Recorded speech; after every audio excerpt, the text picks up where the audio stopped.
Tiffin बंद केल्यापासून घरात छोट्या कांद्यांची संख्या वाढली होती. त्यातलेच 5 कांदे घेतले, बारीक कट केले, मीठ घालून चांगले परतून घेतले.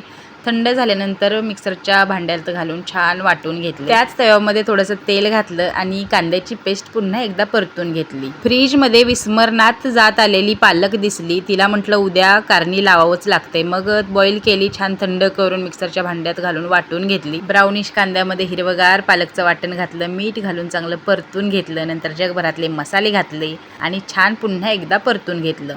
थोडंसं पाणी ॲड करून चांगलं शिजवून घेतलं.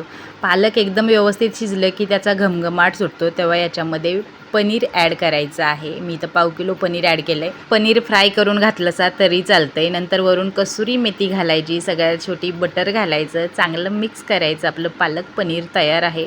मस्त काटोकाट फुगलेली गरमागरम चपाती, पालक पनीर. अजून काय पाहिजे? चला सबस्क्राईब करा.